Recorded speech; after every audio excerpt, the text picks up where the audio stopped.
विद्यार्थी मित्रांनो, आज आपण विश्व भरारी सोबत शिकणार आहोत मूळ संख्या। आपण याच्या आधी तर बघितल्या होत्या समसंख्या, विषम संख्या, हे तर तुम्हाला समजलं होतं की नाही। मग आता आपण मूळ संख्या बघणार आहोत।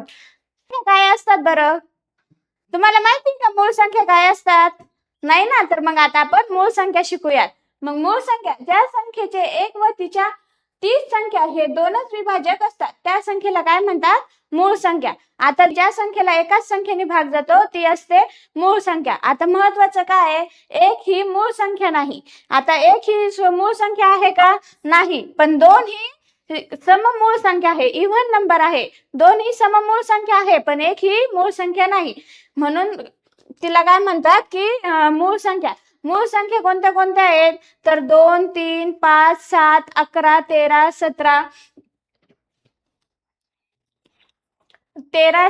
19, 23, 29 ह्या काय आहेत? मूळ संख्या। मूळ संख्येची व्याख्या आपण आता आपल्या सोप्या भाषेत बघू। पहिले आपण पुस्तकातली मूळ संख्येची व्याख्या बघितली, आता आपल्या भाषेत बघू। ज्या संख्येला फक्त 2 अवयव असतात, आता मी तुम्हाला सांगितलं की ज्या संख्येला 2 फॅक्टर असतात ती असतात, म्हणजे एक आणि ती संख्या स्वतः। ती संख्या कोणती असते? ती स्वतः एक आणि तीच फक्त स्वतः, बाकी कोणत्या संख्येचे असतात का अवयव? नाही। मग अशी कोणती संख्या आहे तर 13 ही मूळ संख्या आहे। कोणती आहे? मूळ। आता 13 ला कशाचे कोणते अवयव निघतात का 13 चे? नाही ना, नाही ना निघत 13 चे मूळ अवयव, म्हणून 13 ही मूळ संख्या आहे। 1 आणि 13 ही कोणती आहे तर मूळ संख्या आहे आपली। संख्या 1 ते 10 मध्ये कोणत्या कोणत्या आहेत आपण ते बघू। म्हणजे 1 ते 10 मध्ये किती संख्या मूळ आहे ते बघू। 1 ते 10 मध्ये किती आहे? 2, 3, 5, 7। किती? 2, 3, 5, 7 म्हणजे किती मूळ संख्या आहेत? 4। किती? 4। किती मध्ये? फक्त 1 पासून तर 10 पर्यंत किती मूळ संख्या आहेत? 4। आणि त्या कोणत्या कोणत्या आहेत तर 2, 3, 5, 7। आता 11 ते 20 मध्ये किती संख्या आहेत मूळ? किती आहे तर 4। किती आहे मूळ संख्या? 4। पण त्या कोणत्या कोणत्या आहे? 11, 13, 17 आणि 19। किती? 11, 13, 17 आणि 19 ह्या लक्षात ठेवायच्या। 1 पासून 10 पर्यंत 4। मग त्या कोणत्या आहेत तर 2, 3, 5, 7। तसंच 11 पासून 20 पर्यंत 4। 11, 13, 17, 19। आता त्याच्या खाली 21 ते 30 मध्ये किती आहे? दोनच मूळ संख्या आहेत। किती आहे? 2। तर त्या कोणत्या आहे? 29 आणि 23। किती? 23 आणि 29। आणि त्याच्यात किती आहे तर दोनच मूळ संख्या आलेल्या आहेत। किती? 2। पण याच्या आधीच्या याच्यात 1 ते 10 मध्ये किती आल्या? 4 आणि 11 ते 20 मध्ये 4। आता 31 ते 40 मध्ये 31 ते 40 मध्ये पण किती मूळ संख्या आल्या? 2। किती आल्या? 2। आणि त्या कोणत्या? 31 आणि 37। किती? 31 आणि 37 ह्या दोनच मूळ संख्या आल्या। त्याच्यानंतर 41 ते 50 मध्ये किती आल्या? 3 मूळ संख्या आल्या। आता किती आल्या? 3। मग त्या कोणत्या कोणत्या आल्या? 41, 43 आणि 47। किती? 41, 43 आणि 47। आता 61 पासून 70 पर्यंत पण दोनच मूळ संख्या आल्या। कोणत्या? 61 आणि 67। तसंच 71 पासून 80 पर्यंत किती आल्या? 3 मूळ संख्या आल्या। किती? 3। मग कोणत्या आल्या? 71, 73 आणि 79। किती? 71, 73 आणि 79। त्याच्यानंतर 81 पासून 90 पर्यंत किती मूळ संख्या आल्या तर 2। किती? 2। मग कोणत्या कोणत्या आल्या? 83 आणि 89। कोणत्या? 83 आणि 89। म्हणजे 91 पासून 100 पर्यंत किती मूळ संख्या आल्या? आता 91 पासून 100 पर्यंत एकच मूळ संख्या आलेली आहे। किती? 1 आणि ती आहे 97। कोणती? 97। मग आपल्या 1 पासून 100 पर्यंत किती मूळ संख्या आल्या? किती आल्या सर्व तर 25। आता हे 25 कसं आलं तर तुम्ही विचार करता, आपण 1 ते 10 चे मोजल्या तर 4 आलं की नाही। मग तसं 1 पासून आपण 91 पासून 100 मोजलं तर त्याचं 1 आली, म्हणजे 1 पासून 100 पर्यंत किती आल्या? 25। म्हणजे ह्या सर्वांची काय केली आपण? बेरीज केल्यावर किती आली? 25। मग आपल्या मूळ संख्या एकूण किती आहे तर 25 मूळ संख्या आहे। मग मूळ संख्यांचे वैशिष्ट्य, आता मूळ संख्यांचे वैशिष्ट्य काय आहे? 1 ही मूळ संख्या आहे का? नाही। 1 ही मूळ संख्या आहे का आपली? नाही। आणि नंतर 2 काय आहे? 2 ही सर्वात लहान सममूळ संख्या आहे। 2 ही कशी आहे तर सममूळ संख्या आहे आपली। सममूळ म्हणजे 2, आता आपण सम आणि विषम संख्या बघितल्या होत्या की नाही, मग त्याच्यात ही आपली 2 ही सममूळ संख्या होती, म्हणून तिला काय म्हणतात? सममूळ संख्या। आणि 3 ही सर्वात लहान विषम मूळ संख्या आहे। सर्वात लहान आता आपण दोन ही पण सर्वात लहान सममूळ संख्या बघितली ना, तसंच 3 पण ही सर्वात लहान विषम संख्या आहे. आता आपण सम आणि विषम मध्ये बघितलं होतं की विषम संख्या ही 3 आहे, म्हणून सर्वात लहान विषम संख्या कोणती? मूळ तर 3 ही. आणि त्याच्यानंतर काय आपलं वैशिष्ट्य आहे की 2 नंतरच्या सर्व मूळ संख्या विषम असतात. आता 2 ही संख्या कशी आहे? सम आहे. कशी आहे? सम आहे. पण 2 नंतर येणाऱ्या सर्व संख्या ह्या कशा आहेत? तर विषम संख्या आहेत. कशा?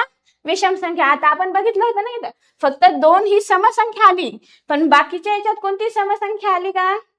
नाही ना आली. बघा बरं तुम्ही व्यवस्थित, आली का कुठं? फक्त समसंख्या नाही, बाकी सगळ्या कोणत्या आल्या? तर विषम संख्या आलेल्या आहेत. म्हणजे 2 नंतरच्या सर्व येणाऱ्या संख्या ह्या कशा असतात? तर विषम संख्या असतात. आता 101 ही 3 अंकी सर्वात लहान मूळ संख्या आहे. आता 3 अंकी ही सर्वात लहान संख्या कोणती आहे? तर 101. कोणती? 101. आणि सर्वात मोठी संख्या कोणती बरं मग मूळ? आता तर इथं तुम्हाला दिसतंय, मग सांगा बरं कोणती असन? 997 ही सर्वात मोठी मूळ संख्या आहे. ती पण 3 अक्षरी. किती? 3 अंकांची जी संख्या आहे ती कोणती आहे? 997. आता त्यांच्यानंतर काय सांगितलं? 11 ते 100 यामध्ये 9 मूळ संख्या अशा आहेत की त्यांच्या अंकांची अदलाबदल केली तरी मिळणारी संख्या मूळ असते. काय आहे? की 11 पासून 100 पर्यंत यामध्ये 9 संख्या अशा आहेत की त्यांच्या अंकांची अदलाबदल केली तरी मिळणारी संख्या मूळ आहे. आता 11 आपल्याला उदाहरण काय दिले? 11, 13, 17, 31, 37, 71, 73, 79 आणि 97. आता यांची जर अदलाबदल म्हणजे काय असते बरं? आता ही संख्या इकडं, ही संख्या इकडं असं का? नाही. 11ची जर आपण अदलाबदल केली तर किती येणार आहे आपलं? 11च येणार आहे ना. आता 13ची पण अदलाबदल करू आपण. तर केली तरी काय आली की नाही? आपल्याला मूळ संख्या आली ना. आता 31 ही मूळ संख्या आहे ना आपली. त्याच्यानंतर 17ची अदलाबदल केली 71. आताच आपण पाठीमागच्या पेजवर बघितलं होतं ना. आता आपण 13ची अदलाबदल केली 31. आली की नाही आपली विषम मूळ संख्या? त्याच्यानंतर 17 नंतर 71 आलं की नाही? आलं ना. हा चार्ट तुम्ही लक्षातच ठेवा बरं का. येत आहे की नाही अदलाबदल केल्यावर? की संख्या ही कशी मूळ संख्याच मिळते आपल्याला अदलाबदल केल्यावर सुद्धा. आता त्याच्यानंतर काय सांगितलं? 101 ते 200 यामध्ये एकूण 21 मूळ संख्या आहेत. किती मूळ संख्या आहेत? 101 पासून तर 200 मध्ये किती मूळ संख्या आहेत? किती आहे? 21. आणि 1 पासून 100 पर्यंत किती आहे? 25. किती? 25 होतात ना. 25 बघा बरं, आहेत का 25 मूळ संख्या?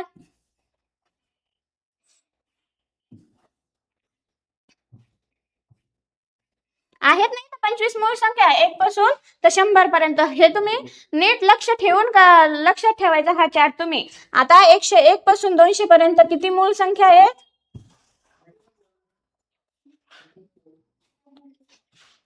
किती मूळ संख्या आहेत मग? 21 मूळ संख्या आहेत. आणि आता त्या कोणत्या आहेत ते बघू. 101, 103, 107, 109, 113, 127, 131, 137, 139, 149, 151, 157, 163, 167, 173, 179, 181, 191, 193, 197 आणि 199 ह्या किती आहेत? 21 मूळ संख्या आहेत. 1 पासून तर 101 पासून तर 200 पर्यंतच्या किती आहेत? तर 21 मूळ संख्या आहेत. हे लक्षात ठेवायचं.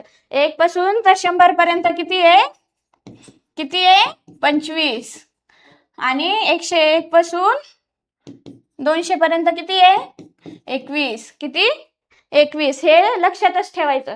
मूळ संख्या अनंत आहेत म्हणजे त्यांचा शेवट नाही. मूळ संख्या किती आहेत? अनंत आहेत. त्यांचा काही शेवट आहे का? नाही. म्हणजे खूप साऱ्या आहेत मूळ संख्या. आपण 101, 102 पण म्हणू शकतो, 1001, 1002 हे पण आपण म्हणू शकतो. म्हणजे त्या मोजताना आपण खूप सारे मोजू शकतो.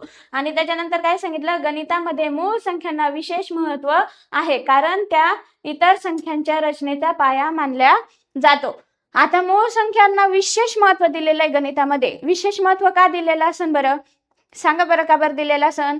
आता आपण विषम संख्या बघितल्या होत्या, पण याच्यात काय सांगितलं यांनी की मूळ संख्यांना विशेष महत्व आहे. आता जर आपल्याला कोणत्या संख्यांचं गणित सोडवायचे असले तर आपल्याला मूळ संख्या ह्या वापरावं लागतात की नाही. म्हणून आपल्याला काही पण सॉल्व करताना ह्या मूळ संख्या घ्यावाच लागतात. म्हणून त्यांना काय म्हटलं, गणितामध्ये एकदम विशेष महत्व दिलेलं आहे. आता तुम्हाला समसंख्या, विषम संख्या आणि मूळ संख्या हे तर तुम्हाला समजलंय की नाही. समजलंय ना. आता आपल्याला नेक्स्ट पार्ट मध्ये संयुक्त संख्या काय असतात हे बघायचं आहे.